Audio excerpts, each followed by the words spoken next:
जिला प्रशासन के तमाम दावों की बुंदेलखंड में खनन माफिया धज्जियां उड़ा रहे हैं। अवैध खनन के लिए कुख्यात झांसी जिले के खनन माफिया नदियों से लगातार अवैध खनन को अंजाम दे रहे हैं। जिले के शमशेरपुरा में बेतवा नदी का सीना चीरकर जलधारा में रास्ता बनाकर सैकड़ों ट्रकों से अवैध खनन किया जा रहा है, लेकिन कार्रवाई अब तक नहीं हो रही है। बताया जा रहा है कि स्थानीय जनप्रतिनिधियों के संरक्षण में इस अवैध खनन को अंजाम दिया जा रहा है। शमशेरपुरा बालूघाट का पट्टा लगभग 2 वर्ष पूर्व अवैध खनन करने के चलते निरस्त कर दिया गया था। इसके बावजूद नेताओं के गुर्गे यहां पर डंके की चोट पर जिला प्रशासन को मुंह चिढ़ाकर अवैध खनन कर रहे हैं। तस्वीरों में आप देख सकते हैं कि अवैध तरीके से खनन कर रहे इन माफियाओं को जिला प्रशासन और खनन विभाग का भी डर नहीं है। हमारे स्थानीय सूत्र बताते हैं कि अवैध खनन के इस खेल में पुलिस प्रशासन और खनन विभाग भी खनन माफियाओं को संरक्षण देने का काम करते हैं। शमशेरपुरा बालू खदान पर अवैध खनन का ये खेल लंबे वक्त से जारी है, लेकिन इस पर कोई एक्शन नहीं लिया जा रहा है, जिस कारण इन माफियाओं के हौसले लगातार बुलंद बने हुए हैं।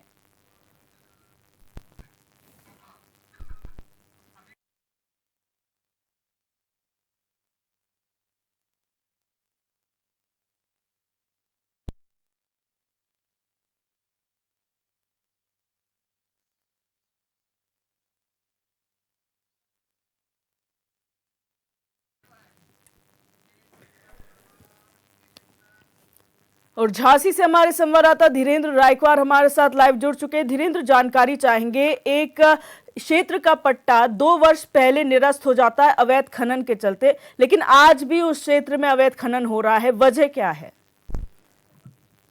बिल्कुल, बात कर ले बुंदेलखंड के खनन माफियाओं की। बुंदेलखंड में खनन माफिया बेतहाशा खनन कर रहे हैं। उस खनन की तस्वीर की बात करें, बाकायदा एचएनएन के कैमरे में जो तस्वीरें कैद हुई हैं वो हैरान कर देने वाली है। जिला प्रशासन पर तमाम बड़े सवाल खड़े कर रही है। ऐसे में साफ तस्वीरों में देख सकते हैं कि आधा दर्जन से अधिक जो मशीनें हैं नदी के बीचों बीच जलधारा रोक कर खनन कर रही है, लेकिन जिम्मेदार अधिकारी कैमरे पर बोलने से साफ इंकार कर देते हैं। ऐसे में तमाम सवालिया निशान जिम्मेदार खनन विभाग और झांसी जिले के जिले अधिकारी पर खड़े हो रहे हैं कि आखिर ऐसे खनन माफियाओं पर कार्रवाई क्यों नहीं। ऐसे ही तमाम सवाल खड़े होते हैं। अब देख लीजिए, तस्वीरों में साफ नजर आ रहा है जो एचएनएन के कैमरे में कैद हुआ है, करीब 100 से 150 गाड़ियां लाइन लगाए हुए हैं और लगातार खनन चल रहा है।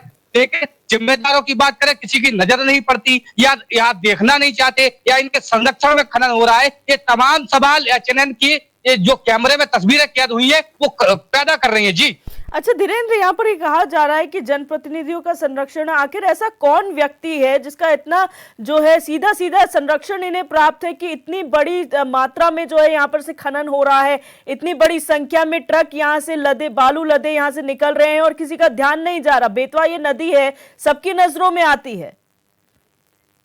बिल्कुल, इसकी बात कर ले, जिस जगह खनन हो रहा है इसे बैजबंती गंगा के नाम से जाना जाता है। और बड़ा सवाल ये, इससे कुछ ही दूरी पर जो पूरे देश को रंग और गुलाल के त्योहार होता है होली, वो यही ईरच नगरी से शुरुआत हुई थी। उसी इलाके में खनन हो रहा है। वहां का पूरा जो दृश्य है, व्यंगमय दृश्य है, आने वाले समय में पर्यटन की तरफ बढ़ता जा रहा है, वो भी यहाँ कहीं ना कहीं स्वरूप बिगड़ रहा है। तो इस नदी की जलधारा जिस प्रकार रोकी गई है, कहीं ना कहीं है जलधारा जो तमाम जलधारा की बात कर ले तो जलधारा में कई ऐसे कटघरे बना दिए गए हैं। तस्वीरों में जैसे जाल बिछा दिया हो। भले ही सरकार तमाम दावे कर रही हो कि सड़कों के जाल बिछाए हैं, लेकिन जो तस्वीर यहाँ एचएनएन के कैमरे में कैद हुई है वो साफ तस्वीर कह रही है कि जो सड़कों का जाल है वो कहीं ना कहीं नदियों का जाल में भी दिख रहा है। नदियों में भी जाल बनाया गया है। क्या नदियों में जाल बनाकर क्या साबित करना चाह रहे हैं? जलधारा को रोक दिया, खनन कर रहे हैं। 100 से 150 गाड़ियां जो लगी हुई है लगातार खनन कर रही हैं, लेकिन खनन माफियाओं पर कार्रवाई नहीं हो रही है। कहीं ना कहीं सफेद पोश नेता और जो जिम्मेदार सत्ताधारी पार्टी के नेता हैं उनका भी कहीं ना कहीं संरक्षण है। यहाँ की बात कर ले, अगर यहाँ का जो इलाका है जो गरोटा विधानसभा लगता है, विधानसभा इलाके के जो जिम्मेदार सांसद हैं जी